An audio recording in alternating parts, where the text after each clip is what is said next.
Hello, good afternoon, everyone.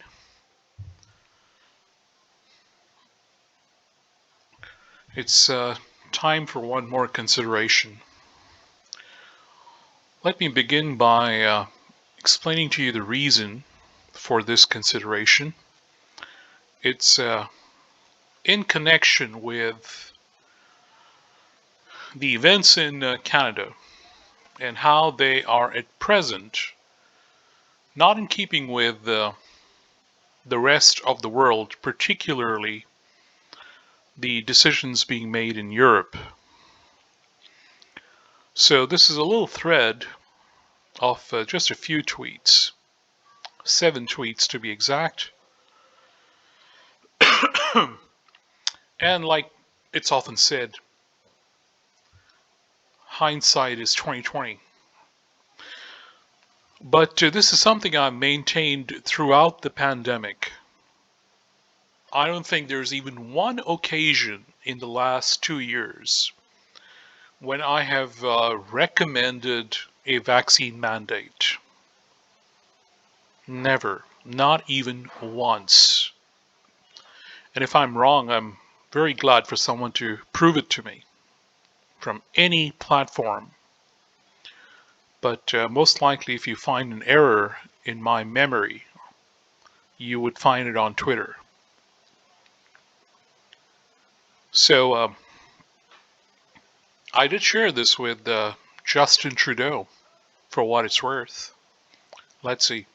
Maybe he'll read it and listen to the attached media, which are videos and news coverage from Canada with a timeline. Excuse me. I do have some green tea with me because I have a cough.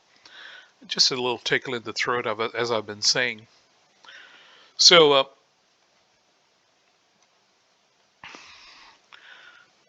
this is what I wrote down. It's there for anyone to read. And I'll leave the link for this from the Thread Reader app also in the video description. There should never have been a vaccine mandate.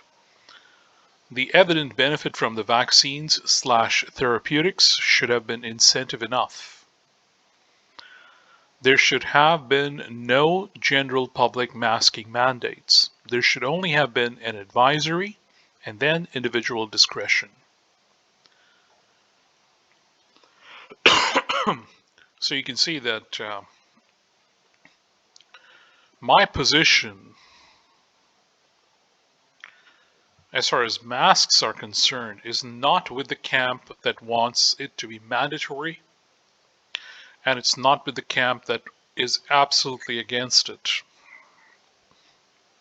because I think both sides are wrong.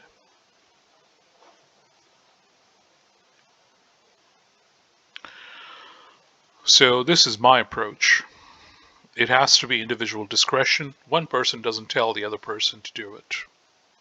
You do it for by your own ability to come to a decision.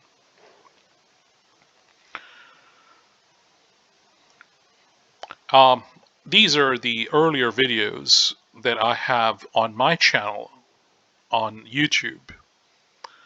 This one has been up for 3 or 4 days. This one has been up for a couple of days. And if you wish, you can take a look at these. I've attached some news. Here's an article. It's by the Associated Press, but it has featured in different news outlets. In this case, ABC News picked up on what the Associated Press has written down. So the name of the article is Take Back Life, More Nations Ease Coronavirus Restrictions. And I mentioned the names of every single country. I believe I've covered almost all that are in the article. So you could check on any one of those countries. But you would particularly be impressed with the Nordic countries. But there are other countries also which just last year were keen on lockdowns and keen on vaccination keen on imposing fines for the unvaccinated. And the change in approach is in view of the Omicron variant and the newly available information. So the Omicron variant has replaced the Delta variant as the dominant strain. And in keeping with that, the decisions are made accordingly.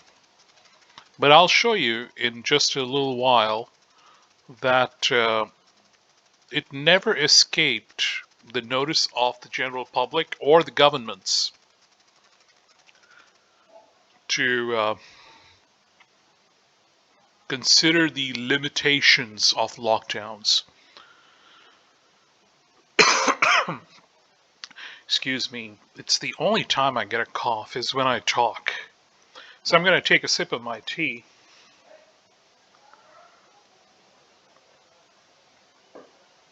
That feels good.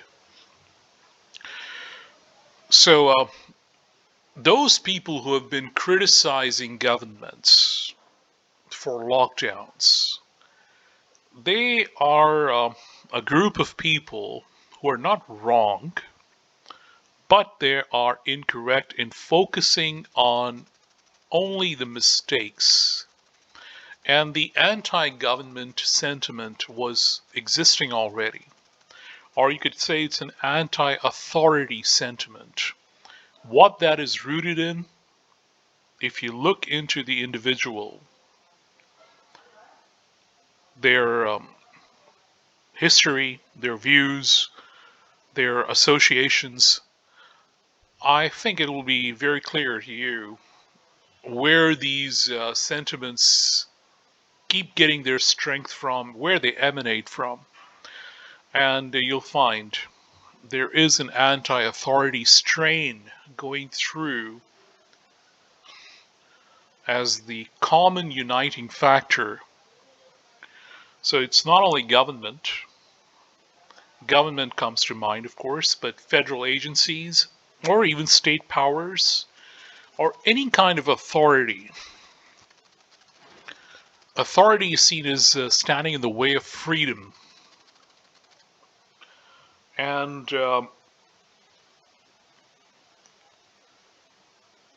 if their view is that authority stands in the way of freedom and therefore an ideal society is one where there is no authority, that goes contrary to the laws of nature. That goes contrary to how the universe works.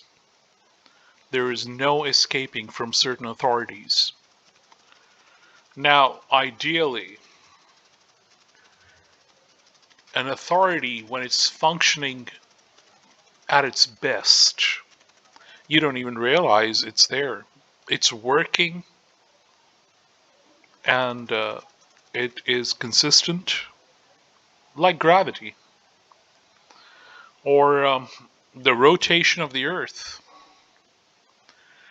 And predictability is part of how that authority functions. You can go about your life as a free person, but if you challenge that authority in unreasonable ways, you quickly realize you have no chance.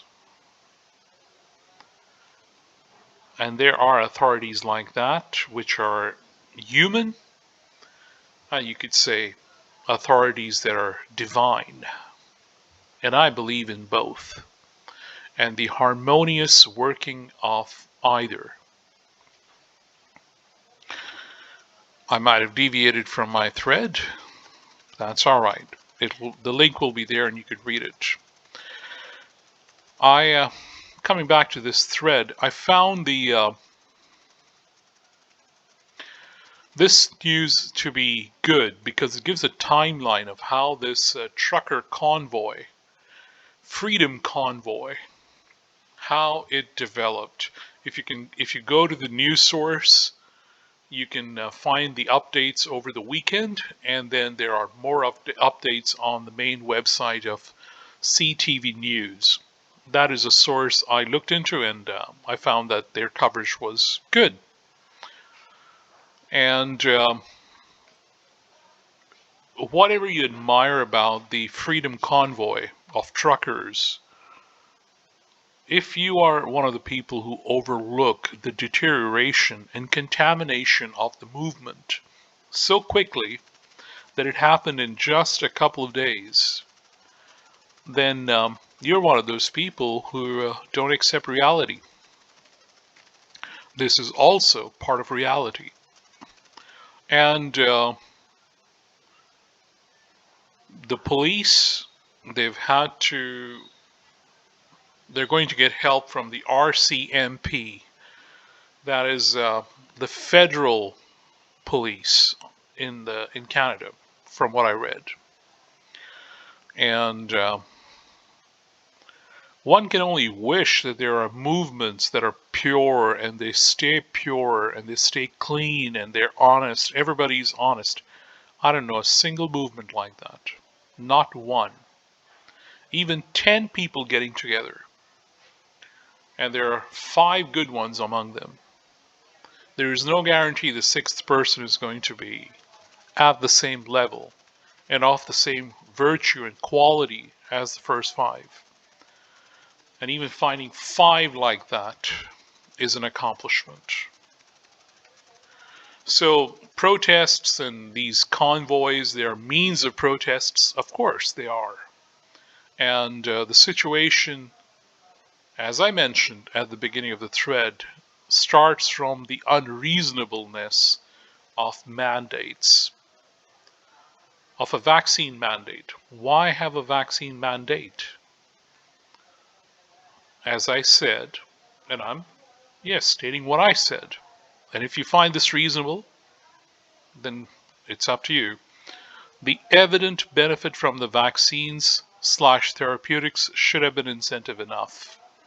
The government has to do nothing. The government has to only, if they procure the vaccine, because they've gone through the information, they procure the vaccine and they say the government is going to bear the cost. That does not obligate the citizens in any way.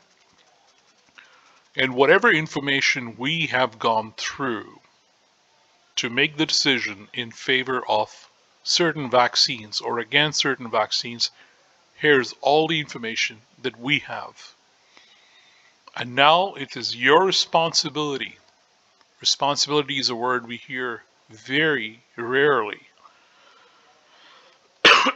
But here's your responsibility for you to go through the information and come to a decision. If you find yourself unable to understand what this information is, then there are arrangements for professionals to help you understand the information. But the decision will have to be yours. Individual decision. Isn't that how it should have been? It coming to the point of mandates is a far cry from civil society, from individual liberty. And even if, let's say, in 5 years, through scientific development, human beings come to the point where they develop a technology through which a person will not age, all his health problems go away. So a person can literally live forever in eternal youth.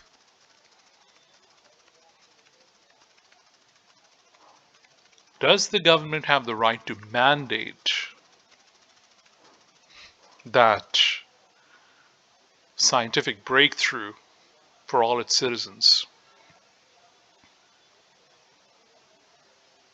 It does not. the government does not have the right to mandate even the elixir of life. It can put the offer in front of everyone, but human beings are supposed to be free. That is the baseline.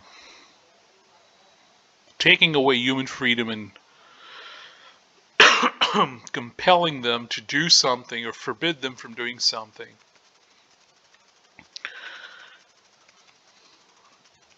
those are the questions that have remained from the very beginning,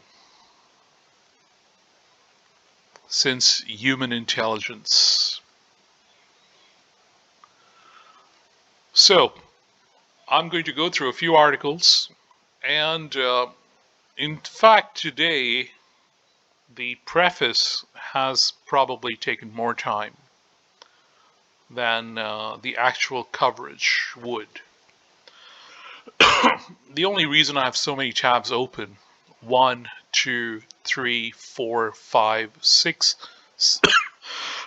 sorry, 7, 8, and the ninth one I already went through, is to show you something.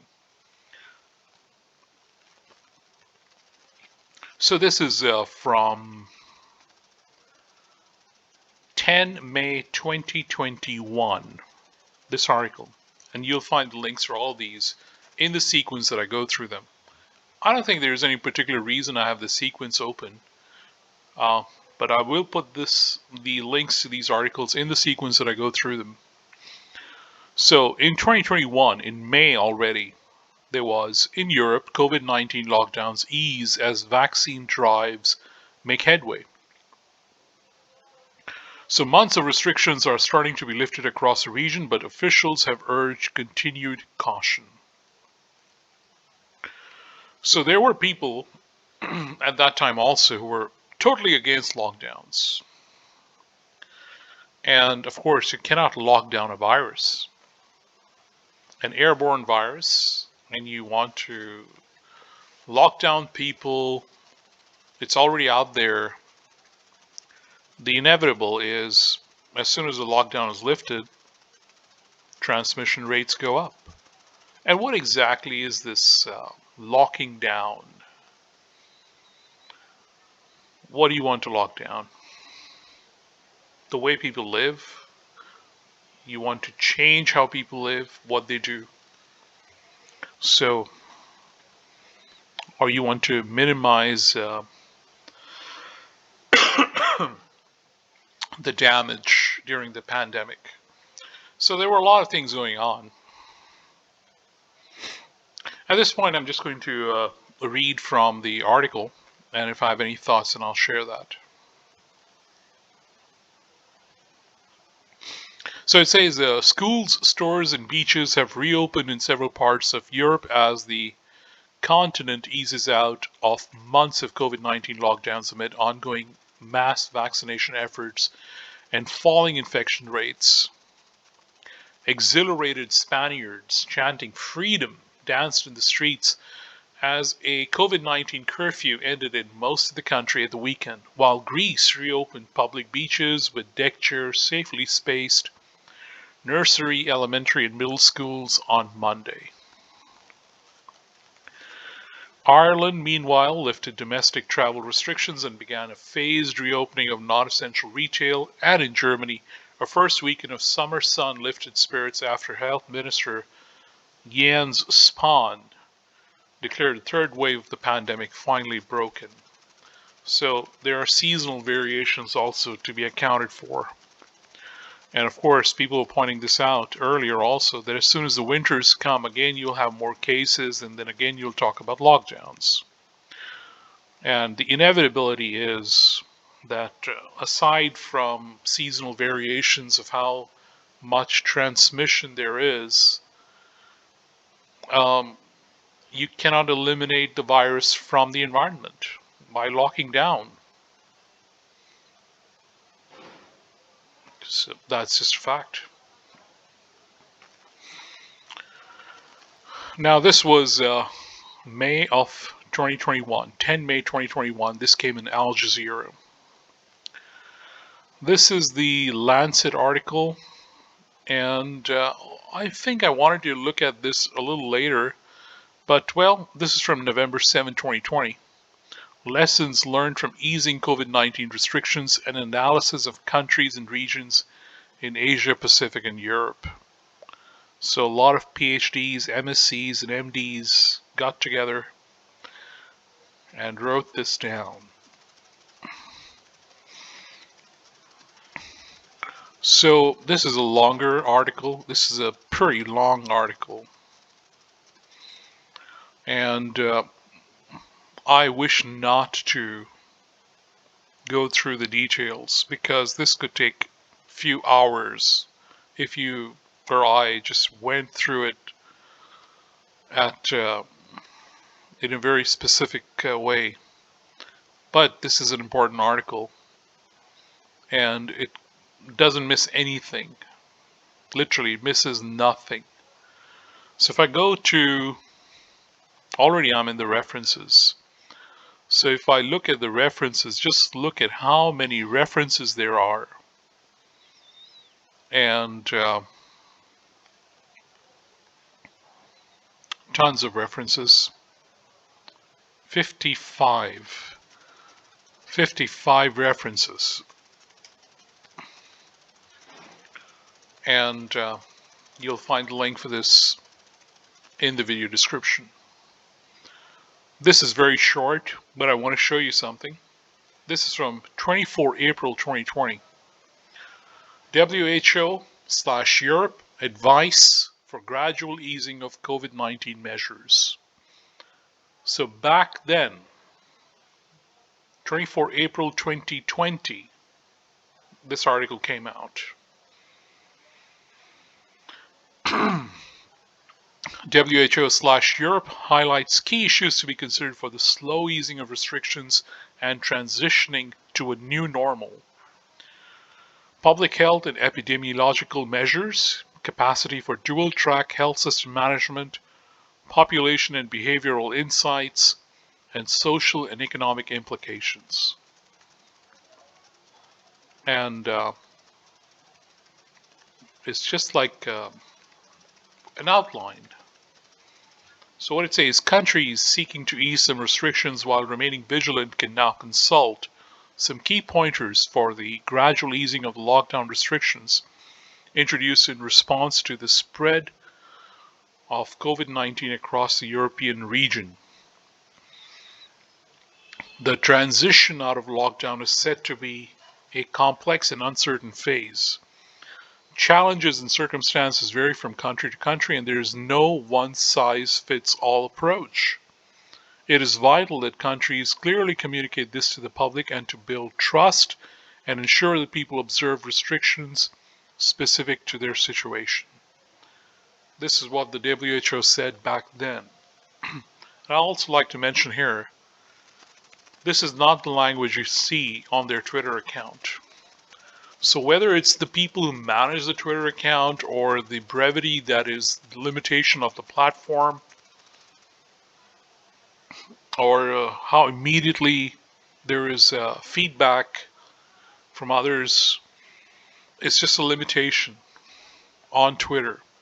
It's not a good source to be conveying where details are required. Even this short message, I guarantee if I were to take a screenshot of this page and put it on Twitter, out of thousands, I believe out of thousands, there'd hardly be 2 or 3 people who will actually read what the screenshot says. But if I had 1 million followers, forget about 1 million. Excuse me, if I had a few 100,000 followers who were used to my sharing of information, and they had built a level of following without questioning, and I shared this, hundreds of retweets would be without ever having read what was in this one screenshot. I can guarantee that.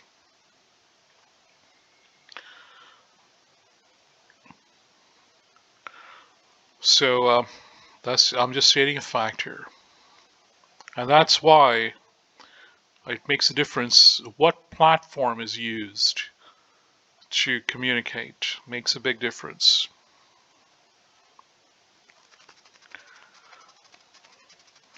This is COVID-19 in Europe. Finland, Denmark follow Netherlands in easing restrictions. This is Euronews updated 28/1/2022. This is January the 28th of this year. And mind you, now when the date is already into 2022, you can safely conclude that it's already post the Omicron wave. So all these decisions being made are in view of the changes that have naturally come about. And how much is there the reasonableness? All of this, I'm just looking at this subheading. Netherlands allows bars and venues to reopen. The Dutch government has announced that bars, restaurants, museums, theaters, and other cultural venues are to be allowed to reopen under conditions, loosening some of the toughest COVID-19 restrictions in Europe.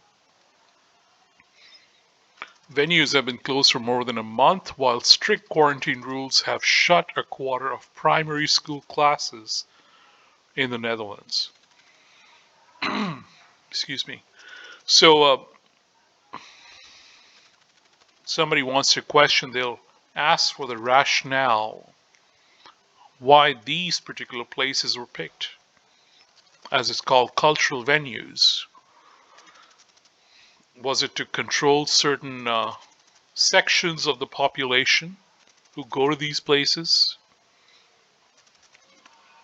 Politically, that would be the evidence. So, excuse me, if the aim was to bring about a cultural change,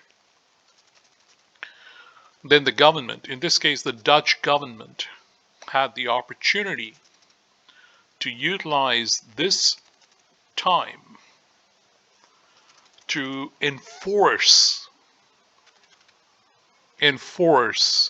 a cultural change by limiting the access of people to these places: bars, restaurants, museums, theaters, other cultural venues.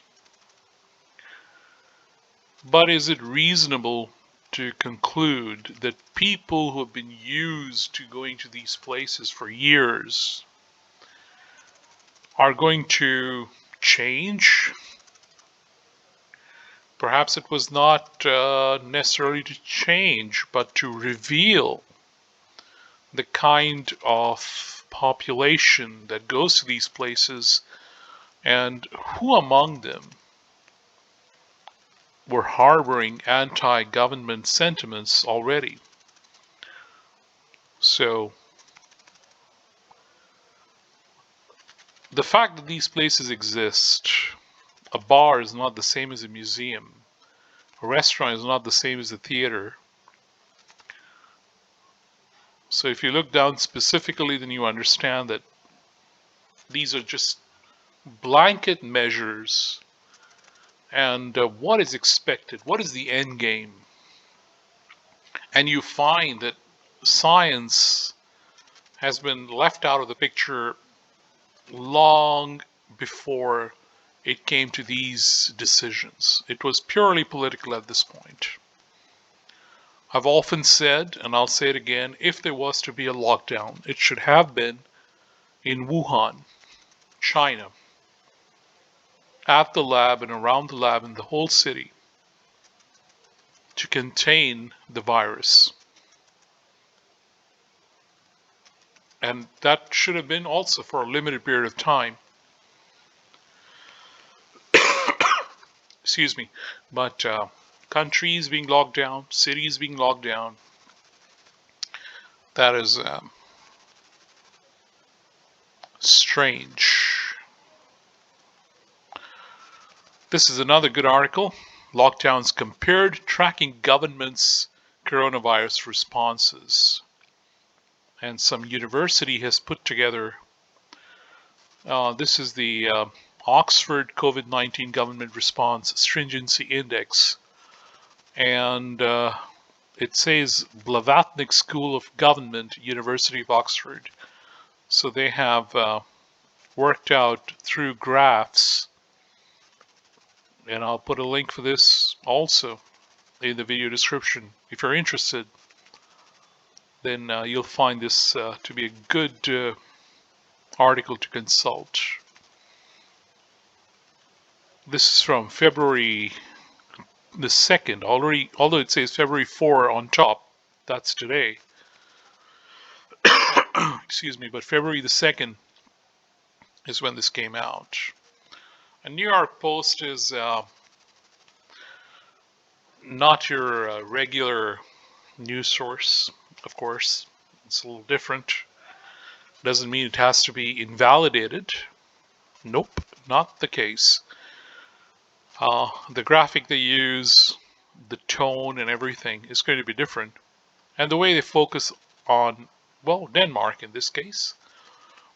We now know lockdowns barely worked and Europe is over COVID. When will our leaders find the open society? By David Marcus. And Denmark is one of those countries that the American left loves to point to and say, why can't we be more like them? This week, for once, there should be bipartisan agreement to this sentiment. The Scandinavian nation has announced COVID no longer poses a threat to society and is ending nearly all of its restrictions. The realization that the COVID emergency is over and life should get back to normal has dawned on much of Europe, but across parts of America and right here in New York City, our feckless leaders can't take yes for an answer. So for God's sake, what metric are they looking for to end this? Give us a number of deaths, cases, hospitalizations, infection, fatality rate, anything that means we can ease restrictions. I'm sorry about the sounds coming from the outside. Life is getting more active here also, and it has been for the last few days especially. And that's just the way it is. So this article, the link for this will also be in the video description. Dutch announced COVID lockdown easing amid record infections. This from the Reuters, January 15, 2022. And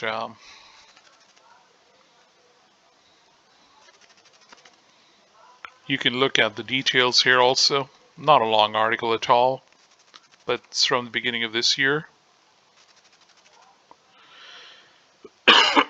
If anyone asks the question, what has been accomplished? What has been accomplished through lockdowns? And that is a very good question to ask. Just a summary here. Dutch end lockdown place since mid-December. New cases are at record levels, but hospitalizations steady. Stores will open, but bars and restaurants remain shut. Again, it's about the culture. It's a political decision. You can't say this is based on science.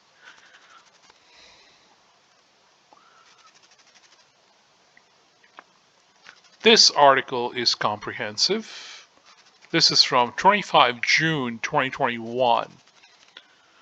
This is from bbc.com. So you may say this article is a bit older,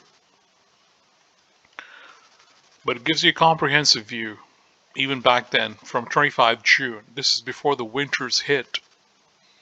So COVID, how is Europe lifting lockdown restrictions? So it has country after country: France, Germany, Italy, Denmark, Greece, Poland, Spain, Belgium, Portugal, the Netherlands, the Republic of Ireland, Sweden. So you're not missing anything here. And there's more on this story if you want to go through that. COVID map, if you want to look at that. What is happening with the EU vaccine rollout. So I'll put the link for this also in the video description. At this point, I've spent over 35 minutes, but I'll end again with what I shared on Twitter, and it's in Thread Reader app. And after I post this video to YouTube, I could add that to, well, I don't want to add this video to the thread. I could, but I've decided against doing it. And what needs to be on this in this thread has already been added there. I don't need to add anything more. But I will upload this video momentarily, and then you're welcome to go through the links, listen to this video if you wish to, and I've already said what I need to say.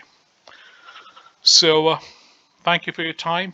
I'm going to finish my green tea. It's just sitting there. I might, it's still warm actually. Yeah, it's pleasantly warm, or I might reheat it. So thanks for your time, and goodbye.